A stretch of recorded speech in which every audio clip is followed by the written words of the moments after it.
Hello everyone, बहुत बहुत स्वागत है आप सभी का इस नए वीडियो में। और आपको पता है कि बिहार बोर्ड का जो रिजल्ट है वो इस महीने के अंत तक रिजल्ट आपके पास में रहेगा। और इसको लेकर के भी आप लोग बेसब्री से इंतजार कर रहे थे और धीरे धीरे चीजें क्लियर हो गई कि जो आपका बिहार बोर्ड का रिजल्ट है वो इस महीने के लास्ट तक में आ जाएगा। साथ ही साथ आपको पता है जो सीबीएसई का जो एग्जाम है वो एग्जाम कंप्लीट होने वाला है। ये भी एग्जाम आपका भी अप्रैल के फर्स्ट वीक में आपका समाप्त हो जाएगा और इसके बाद फिर स्टूडेंट्स इसका भी रिजल्ट का इंतजार करें। सवाल आता है कि बिहार बोर्ड का रिजल्ट इस महीने के अंत तक आ जाएगा, कहने का मतलब मार्च लास्ट तक रिजल्ट आपके हाथ में रहेगा। और फिर आप आगे के एडमिशन्स के लिए यानी आप 12th के बाद आगे की पढ़ाई ग्रेजुएशन की पढ़ाई के लिए आप क्या करते हैं, एडमिशन्स के लिए हर जगह आप पता करते हैं, अप्लाई करते हैं, फिर एडमिशन लेते हैं। तो इसमें पटना यूनिवर्सिटी भी क्या है, बिहार की नंबर 1 यूनिवर्सिटी है जहां पे एडमिशन लेने के लिए हजारों छात्र अप्लाई करते हैं, लेकिन एडमिशन बहुत सेलेक्टेड स्टूडेंट्स का होता है। वो इसलिए क्योंकि इनके पास सीट लिमिटेड होता है। तो ऐसे में यदि आपको इस बार बिहार के नंबर 1 यूनिवर्सिटी पटना यूनिवर्सिटी में एडमिशन लेना रहे तो एडमिशन कौन स्टूडेंट किस कोर्स में ले सकता है, किस एडमिशन में मतलब कौन से सब्जेक्ट में एडमिशन लेने का कितना पैसा लगता है, एडमिशन फॉर्म अप्लाई करने में कितना खर्चा लगता है, साथ ही साथ मतलब मोटा मोटी तौर पे कहा जाए तो अभी से लेकर के आगे 4 साल और ये जो 4 साल का जो ग्रेजुएशन सिस्टम है इसमें क्या क्या आपको पढ़ना पड़ता है, कितना टोटल पैसा खर्च लग जाएगा, पटना रहने में टोटल कितना खर्च पड़ जाएगा, ऐसे सारे डिटेल्स को हम लोग जानेंगे। साथ ही साथ ये भी पॉइंट्स के बारे में जानेंगे कि जो सीबीएसई के स्टूडेंट है जिनका रिजल्ट अभी इस मार्च महीने में तो आने वाला नहीं क्योंकि अभी आपका एग्जाम ही चल रहा है, अप्रैल के लास्ट तक भी उम्मीद है, कह सकते हैं कि इनका जो रिजल्ट का उम्मीद है वो मई के फर्स्ट वीक सेकेंड वीक यहाँ तक रिजल्ट आ सकता है। तो कब जब उनका रिजल्ट आएगा तो क्या वो बिना रिजल्ट के अप्लाई कर सकते हैं इस पटना यूनिवर्सिटी का फॉर्म या नहीं, इस तरीके के ढेरों सारे सवालों को हम लोग क्या करने वाले हैं, कवर करने वाले हैं। और जब सारे सवाल का जवाब आपको पता चल जाएगा तभी आपको क्या करना है, इस वीडियो को लाइक करना और चैनल पर पहली बार विजिट किया तो चैनल को सब्सक्राइब करना है। सो गाइस, अगर चैनल पर पहली बार विजिट किए हो तो चैनल को क्या कर दीजिएगा, सब्सक्राइब कर दीजिएगा। अगर वीडियो पसंद आएगा तो वीडियो का इन्फॉर्मेशन आपको पसंद आएगा तो चलते हैं वीडियो को स्टार्ट करते हैं। तो सबसे पहली बात कुछ बेसिक इन्फॉर्मेशन के साथ हम स्टार्ट करते हैं। पहले इन्फॉर्मेशन को मैं आपको बताता हूँ क्या क्या मैं आपके लिए इन्फॉर्मेशन लेकर के रखा हूँ। तो सबसे पहली बात, इस पटना यूनिवर्सिटी कहाँ है, पटना में, और बिहार की ये क्या है, नंबर 1 यूनिवर्सिटी है। दूसरी बात है कि इस यूनिवर्सिटी में कई सारे कॉलेज है, जैसे मगध महिला कॉलेज गर्ल्स के लिए स्पेशल है, बीएन कॉलेज गर्ल्स बॉयज दोनों के लिए है, वाणिज्य महाविद्यालय गर्ल्स बॉयज दोनों के लिए, पटना कॉलेज गर्ल्स बॉयज दोनों के लिए, पटना साइंस कॉलेज भी गर्ल्स बॉयज दोनों के लिए। पटना साइंस कॉलेज में खाली साइंस की पढ़ाई होती है, मतलब बीएससी का कोर्स यहाँ पे होता है, साथ ही साथ साइंस से रिलेटेड और भी पेपर जैसे बीसीए, बीएससी इन्वायरमेंटल साइंस, इस टाइप के पेपर। पटना कॉलेज में आर्ट्स का पढ़ाई है, साथ ही साथ बीबीए की भी पढ़ाई है, मतलब ये स्पेशल कॉलेज है आर्ट्स के लिए, ये स्पेशल कॉलेज है कॉमर्स के लिए, और ये स्पेशल कॉलेज नहीं है, ये कह सकते हैं ये मिला जुला है यानी मिक्स है, यानी साइंस की भी पढ़ाई आर्ट्स की पढ़ाई इस तरीके से। और ये मगध महिला ये भी मिक्स है, लेकिन ये स्पेशल क्या है, ये मात्र लड़की के लिए, गर्ल्स के लिए। तो आप स्पेशल कॉलेज लेना चाहते हैं तो कहाँ ले सकते हैं, अगर आप गर्ल्स हैं, अगर आप गर्ल्स स्पेशल कॉलेज लेना चाहते हैं तो कहाँ ले सकते हैं, ये बात आप समझ गए। अब आगे बात करते हैं। आगे बात कर रहे हैं तो आपको पता है जो बिहार बोर्ड का जो रिजल्ट है, मतलब ये जो यूनिवर्सिटी है पटना यूनिवर्सिटी, यहाँ पे बहुत सारे बोर्ड के स्टूडेंट अप्लाई करते हैं, बिहार बोर्ड वाले भी करते हैं, सीबीएसई वाले भी करते हैं, आईसीएसई वाले भी करते हैं, साथ ही साथ और भी board, Assam board, Jharkhand board, बहुत सारे बोर्ड्स के स्टूडेंट्स क्या करते हैं, इस फॉर्म को अप्लाई करते हैं। और आपको पता है कि पटना यूनिवर्सिटी जो एडमिशन प्रोसेस है, इस एडमिशन प्रोसेस का पहला स्टेप क्या होता है, ऑनलाइन घर बैठे एडमिशन का फॉर्म अप्लाई कर दीजिए, यानी OAFA कर दीजिए, मतलब ऑनलाइन एडमिशन फॉर्म अप्लाई कर दीजिए, घर बैठे फॉर्म को अप्लाई कर दीजिए। दूसरा स्टेप में होता है टेस्ट देना, मतलब यहाँ जो एडमिशन होता है वो टेस्ट पर होता है। जब टेस्ट पे होता है तो इसको जरा सा भी मतलब नहीं है कि आप 12th किस बोर्ड से की है, आपका रिजल्ट आपके पास है या नहीं है, बस इतना है कि बाबू जिस दिन तुम्हारा एडमिशन होगा उस दिन हम रिजल्ट देखेंगे और कम से कम रिजल्ट में तुम्हारा 45% नंबर होना चाहिए। तो 12th में अगर आपका रिजल्ट थोड़ा सा कम आ जाए, ज्यादा आ जाए, कोई खास फर्क पड़ने वाला नहीं है, बस आपका ये फर्क पड़ेगा कि बस आपको 45% नंबर लेकर के आना है, ठीक है। तो 45% नंबर लेकर के आना है, ज्यादा कुछ सोचना भी नहीं जरूरत है। अगर आपका नंबर कम भी आ जाए तो आपको डिप्रेस्ड नहीं होना है, क्योंकि आपको पूरा अपना ताकत झोंक देना है इस टेस्ट पे, क्योंकि टेस्ट दीजिएगा, जिसका टेस्ट क्लियर होगा उसी का एडमिशन होगा, ठीक है। तो ये दूसरा स्टेप है। और इसके बाद फिर आपका जब आपका टेस्ट का जब रिजल्ट आ जाता है, टेस्ट के बारे में आपको पता ही होगा कि 100 नंबर का टेस्ट हो रहा है, 2 घंटे का टाइम मिलता है, और इसमें आपका जो क्वेश्चन पेपर है वो 4 पार्ट में होता है, A part, B part, C part, D part. A part में 40 क्वेश्चन होता है जो सबको बनाना होता है, जो कि जीके रीजनिंग ये सबसे होता है। एग्जाम आपका ऑफलाइन पटना में होगा, एग्जाम आपको ओएमआर पे होगा, कंप्यूटर पे भी नहीं होगा, ऐसा पॉइंट है। और बी पार्ट में आपका 60 क्वेश्चन होता है साइंस का, फिर सी में 60 क्वेश्चन होता है आर्ट्स का, डी में 60 क्वेश्चन होता है कॉमर्स का। और बच्चा को कहा जाता है जो आपको हल्का लगे, बी वाला हल्का लगे तो बी बनाओ, सी हल्का लगे सी बनाओ, डी हल्का लगे डी बनाओ। बच्चा को कहा जाता है, हम लोग भी समझाते हैं कि देखो जो तुम 12th में पढ़े हो, अगर तुमको वो आसान लग रहा है, जैसे साइंस तुम 12th में पढ़े हो, और अगर तुमको साइंस ही आसान लग रहा है तो तुम उसी से टेस्ट दे दो। लेकिन तुमको साइंस 12th में भी हार्ड लग रहा था, तुम खुद साइंस को छोड़ करके आर्ट्स में आने का प्लान कर रहे हो, अगर तुमको आर्ट्स हल्का लगता है तो आर्ट्स से टेस्ट दे दो, तो जो आपका दिल करे उससे आप टेस्ट दीजिए। तो इस बात का ये निचोड़ हुआ कि बिना रिजल्ट आए हुए भी आप फॉर्म अप्लाई कर सकते हैं, और ऐसे फॉर्म को हम लोग कहते हैं अपीयरिंग फॉर्म। मतलब आप अपीयरिंग करके क्या कर सकते हैं, फॉर्म को अप्लाई कर सकते हैं। लेकिन जब आप फॉर्म को अप्लाई कीजिएगा तो उस टाइम अपीयरिंग करके कीजिएगा, तो जो आपका 12th का जो आपका एडमिट कार्ड है ये आपको अपलोड करना पड़ेगा। और अगर आप पासिंग पे कीजिएगा, मतलब अगर आपके पास रिजल्ट एडमिशन फॉर्म अप्लाई करने के टाइम में रहेगा, तो आपको रिजल्ट अपना अपलोड करना पड़ेगा। एडमिशन फॉर्म के बारे में अगर मोटा मोटी तर्क अगर आपसे बात की जाए तो ये कुछ इस तरीके से है कि पिछले साल यानी 2024 में जो एडमिशन फॉर्म है जो आपका स्टार्ट हुआ था, ये आपका स्टार्ट हो चुका था एडमिशन फॉर्म अप्लाई करने का 18 अप्रैल से, और इसका लास्ट डेट रखा गया था 20 मई तक। ठीक है, ध्यान रखिएगा, डेट्स को समझिएगा। उसी तरीके से जो आपका आखिरी जो फॉर्म अप्लाई हुआ था 2024-25 में, वो लगभग जो अप्लाई का प्रोसेस हुआ तो देख सकते हैं 31 मई तक चला गया था। ये 2024-28 का एडमिशन है, मतलब 18 अप्रैल से एडमिशन फॉर्म अप्लाई होना स्टार्ट हुआ।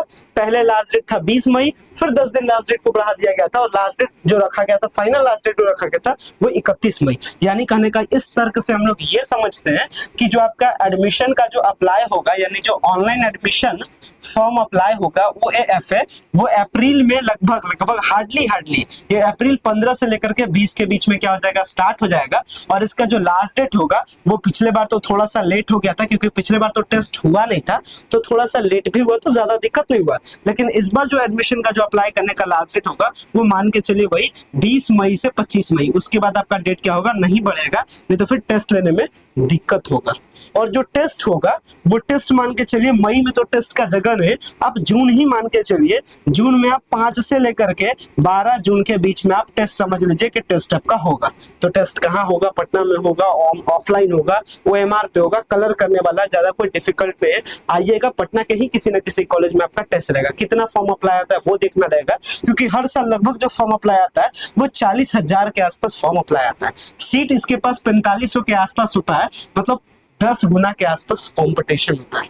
और इसी कंपटीशन को तो कम करने के लिए टेस्ट लिया जाता है, तो टेस्ट लेंगे तो जिनका टेस्ट में नंबर होगा उनका एडमिशन नहीं है।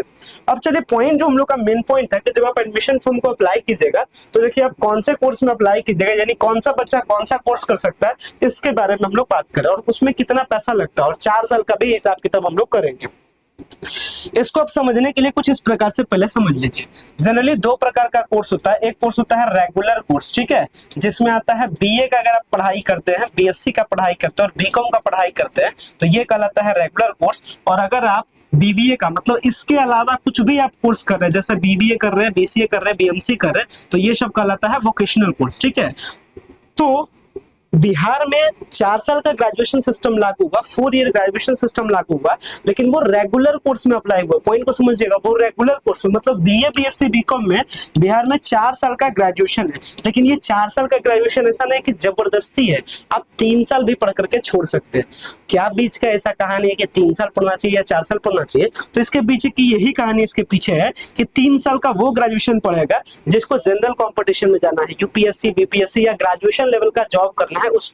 लेकिन अगर किसी को इसी फील्ड में आगे करियर बनाना, जैसे टीचर बनना है, प्रोफेसर बनना, मतलब अगर आपको पढ़ाई लिखाई से रिलेटेड ही जॉब करना है या वैसा जॉब करना है जहां पे पीजी का जरूरत रहे, मतलब ग्रेजुएशन से ज्यादा का जरूरत रहे, तो आप 4 साल पढ़िए। फायदा क्या होगा, अगर आप टीचर प्रोफेसर बनिएगा तो इसी 4 साल के बेसिस पे आप पीएचडी में एडमिशन ले सकते हैं, इसी के बेसिस पे आप नेट का एग्जाम दे सकते हैं, रिसर्च कर सकते हैं। अगर आप पीजी कीजिएगा तो फिर आपका पीजी बस 1 साल का हो जाएगा। ठीक है, तो ये सब आपका फायदा है 4 साल का। और अगर आपको जनरल बस मतलब है ग्रेजुएशन से, तो 3 साल पढ़िए, कोई दिक्कत नहीं है। चलिए, तो कोर्सेज समझ गए कि दो वैरायटी का कोर्स होता है। तो ये जो आपका ग्रेजुएशन है 4 साल वाला, मतलब 4 साल भी नहीं कहिए, ये जो बीए बीएससी बीकॉम है ये सेमेस्टर सिस्टम है। सेमेस्टर सिस्टम करने का मतलब इसमें जो जैसे आप 11 12th की पढ़ाई की है, जो आप पूरा जो अपना 11 12th की वो 2 साल में कंप्लीट हुआ, एक 11वीं क्लास एक 12वीं क्लास। लेकिन ग्रेजुएशन में बीए बीएससी बीकॉम में सेमेस्टर है और हर सेमेस्टर 6 महीने का होता है। मतलब पहला सेमेस्टर, दूसरा सेमेस्टर, तीसरा सेमेस्टर, चौथा सेमेस्टर, पांचवा सेमेस्टर, छठा सेमेस्टर, सातवां सेमेस्टर और उसी तरीके से 8वां सेमेस्टर। जो 3 साल पढ़ेगा वो बस 6 सेमेस्टर पढ़ेगा और जो 4 साल पढ़ेगा वो 8 सेमेस्टर भी पढ़ेगा। और जो पहला सेमेस्टर का फी है वो दूसरा का भी, तीसरा का भी, चौथा का भी सेम लगेगा। और अगर आप बीए बीएससी बीकॉम में से इसमें से कोई एक कोर्स कीजिएगा तो फी के बारे में समझ लीजिए। अगर आप बीए बीएससी बीकॉम कीजिएगा तो लड़कों के लिए इसका फी है 2255 रुपया। और अगर प्रैक्टिकल सब्जेक्ट होगा, जैसे ज्योग्राफी में प्रैक्टिकल होता है, तो 600 रुपया और ऐड कर दीजिए, मतलब 2855 रुपया। तो आप इसी हिसाब से जोड़ लीजिए, 2855 गुने आप 8 बार कीजिए, लगभग 16,200 रुपया का आपको खर्च होगा इसमें एडमिशन लेने में हर सेमेस्टर में। अगर आप लड़की है तो मात्र 170 रुपया, तो 170 गुने में 8, यानी तकरीबन ज्यादा आपका खर्च होने वाला नहीं है, यानी मोटा मोटा कहा जाए तो 1500 से 1600 रुपया मात्र आपका लड़की के पढ़ाई में खर्च है। कौन से कोर्स में? बीए बीएससी बीकॉम में, ध्यान रखिएगा। और जो प्रोफेशनल कोर्स है उसका भी फी मैं आपको बताऊंगा। पॉइंट को ये समझिएगा कि ये तो आपका एडमिशन में पैसा खर्च होगा, साथ ही साथ कुछ और पैसा भी है, जैसे एग्जाम का फॉर्म भरना, तो एग्जाम फॉर्म भरने में हर सेमेस्टर में लगभग 500 के आसपास खर्च होता है, यानी 8 सेमेस्टर में 4000 वहां से खर्च होगा। ठीक है, 5000 आप रख लीजिए एग्जाम फॉर्म भरने में, और एक बार रजिस्ट्रेशन उसमें आप 1000 रुपए रख लीजिए। मतलब मोटा मोटी अगर लड़का के लिए बात किया जाए तो 25,000 में आराम से आपका ग्रेजुएशन इस बिहार के टॉप यूनिवर्सिटी पटना यूनिवर्सिटी में हो जाएगा। और लड़की का तो और भी बहुत कम, लड़की का तो मात्र कहा जाए, लड़की का जो होगा लगभग समझिए 5 से 7,000 में आपका पूरा का पूरा ग्रेजुएशन ही कंप्लीट हो जाएगा। तो ज्यादा आपका फी नहीं लगता है। ठीक है, ग्रेजुएशन करने में ज्यादा कोई खास फी आपको नहीं लगेगा। ठीक है,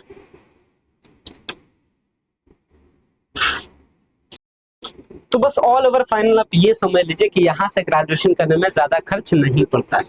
तो अभी मोटा मोटी तौर पे ऐसे हम लोग कह सकते हैं कि हम लोग बीए बीएससी बीकॉम के लिए खाली बात करें, जैसे मैंने अभी आपको बीए बीएससी बीकॉम के लिए हिसाब किताब करके दिखाया हूँ, वैसा ही आप कर लीजिएगा। वोकेशनल कोर्स के लिए मैं आपको फी भी बता दूंगा। तो 4 साल का हिसाब किताब हम लोग ये किए कि 25,000 के आसपास खर्च पड़ेगा, किसके लिए? लड़का के लिए। और लगभग 10,000 के आसपास हार्डली खर्च पड़ेगा लड़की के लिए। ठीक है, ये बॉयज के लिए और ये गर्ल्स के लिए। साथ ही साथ अगर आप यहाँ के हॉस्टल में रहिएगा तो भी ज्यादा फी नहीं है, लगभग 3200 रुपया साल का लगता है लड़के लोग के लिए। बाकी खाना का व्यवस्था आपको करना है, रहने का इतना चार्ज है। ठीक है, तो लगभग 4 साल आप इसको कीजिएगा तो आप समझ लीजिएगा ज्यादा कुछ खास खर्चा नहीं है। और अगर आप लड़की है तो आपका जो फी है वो डिपेंडिंग अपॉन हॉस्टल है। अगर आपका अच्छा हॉस्टल है, जैसे मगध महिला कॉलेज का अगर महिमा हॉस्टल है, तो वैसे केस में जो आपका ईयरली है वो 13,000 मेंटेनेंस का। ठीक है, बाकी खाने का लगभग आपको लगता है 3900, यानी 4,000 के आसपास हर आपका महीना में, यानी 1 साल में आपका ये खाने में चला जाएगा। और ये आपका मेंटेनेंस का चार्ज ये 1 साल का, 4 साल का इसी तरीके से निकाल दीजिए, तो ज्यादा कोई खास खर्च नहीं पड़ेगा। चलिए अब थोड़ा सा वोकेशनल कोर्स के बारे में बात करते हैं और कौन सा कोर्स कर सकता है। अगर बात करें बीए के बारे में, तो बीए कोई भी कर सकता है, बस 45% आपका नंबर होना चाहिए 12th में। आप साइंस से हैं, आर्ट्स से, कॉमर्स से, कोई दिक्कत नहीं। अगर आप बीएससी का बात कर सकते हैं तो ये वही करेगा जिसका 12th में साइंस रहेगा, और मात्र 45% चाहिए, 50% भी नंबर चाहिए नहीं। मतलब 500 में आपका 250 नंबर भी नहीं है, 250 नंबर भी से आपका कम है तो भी आप ये कोर्स कर सकते हैं। यानी कहने का मतलब आप 45% कीजिएगा तो कितना ज्यादा नंबर होगा, यानी 45, यानी कहने का मतलब 45% चाहिए, और 1% क्या हो गया? 5 नंबर। यानी कहने का मतलब आपका क्या हो जाएगा, या मात्र आपका 225 नंबर भी अगर आपका 12th में है तो आप पटना यूनिवर्सिटी में एडमिशन ले सकते हैं। बहुत अच्छी बात है आपके लिए, ज्यादा कोई खास परसेंटेज की जरूरत नहीं है। और बीकॉम भी कोई भी कर सकता है, बीकॉम के लिए भी कोई दिक्कत नहीं। वही अगर बात करें बीसीए, तो देखिए बीसीए वही करेगा जिसका 12th में साइंस होगा, और साइंस में मैथ भी होना चाहिए, और मात्र 225 नंबर यानी 45%। 13,600 पर सेमेस्टर है, तो ये कोर्स 3 साल का, मतलब 6 सेमेस्टर का, तो आप इसके हिसाब से 13,600 को 6 से गुना कर दीजिएगा। वही अगर आते हैं बीबीए में, तो बीबीए भी कोई भी कर सकता है, कोई दिक्कत नहीं, बस 45% यानी 225 नंबर चाहिए, और 24,940 रुपया 1 साल का, मतलब 3 साल का करना है, तो 24,940 गुने में 3 कर दीजिएगा। हालांकि सेकंड ईयर से आपका कम ही लगता है, लगभग 18,000 के आसपास लगता है, तो इसमें भी ज्यादा चार्ज नहीं है। उसी तरीके से अगर बात करते हैं बीएससी बायोटेक्नोलॉजी, ये वही करेगा जिसका 12th में क्या रहेगा? साइंस रहेगा, और साइंस में क्या रहना चाहिए, बायोलॉजी रहना चाहिए। और ये क्या लगता है फी देखिएगा 16,120 रुपया पर सेमेस्टर, तो 6 से इसको गुना कर दीजिएगा टोटल पैसा निकालने के लिए। उसी तरीके से आता है बीएससी इन्वायरमेंटल साइंस में कोई भी कर सकता नहीं है, 12th जिसका साइंस रहेगा वही करेगा। साइंस में भी साइंस में भी क्या होना चाहिए, बायोलॉजी होना चाहिए। 11,020 रुपया पर सेमेस्टर, तो 6 से गुना कर दीजिएगा टोटल फी निकालने के लिए, मतलब 6 क्लास होता है। बीएमसी में क्या होता है, कोई भी कर सकता है, बस 12th होना चाहिए। 13,620 रुपया पर सेमेस्टर, तो 6 क्लास होता है 3 साल में, तो 6 से गुना कर दीजिएगा। उसी तरीके से एक और कोर्स है जिसको हम लोग कहते हैं बीएसडब्ल्यू, और ये कोई भी कर सकता है। 9,230 रुपया लगेगा एक सेमेस्टर का, टोटल 6 सेमेस्टर्स को कर दीजिएगा, ठीक है। उसी तरीके से बीए फंक्शनल इंग्लिश, इसमें आपको लगेगा, कोई भी कर सकता है, 15,000 रुपए एक साल का, तो 3 साल का कोर्स है, यानी 45,000 में आपका कोर्स हो जाएगा। उसी तरीके से बीकॉम है, एक प्रोफेशनल कोर्स है बीकॉम का, ठीक है। और ये जो बीकॉम का प्रोफेशनल कोर्स है 23,490 पर ईयर का, तो आप इसमें भी 3 साल का गुना कर दीजिएगा, आपको पता चल जाएगा। मतलब बिहार में रेगुलर कोर्स है आपका 4 साल का, लेकिन आप उसको 3 साल में भी पढ़ करके छोड़ सकते हैं। और बिहार में जो वोकेशनल कोर्स है वो आपका 3 साल का ही है। तो सवाल सबसे इंपॉर्टेंट ये रहता है कि ये जो एडमिशन का प्रोसेस है, इतना सारा आपको मैंने बात बताया, इसमें एडमिशन का प्रोसेस होता है टेस्ट के जरिए से, और टेस्ट की जबरदस्त तैयारी स्टार्ट हो चुकी है सक्सेस बैच 2.0 से। और जुड़ने के लिए क्या कर सकते हैं, नीचे दिए गए कॉन्टैक्ट नंबर पे आप कॉन्टैक्ट कर सकते हैं।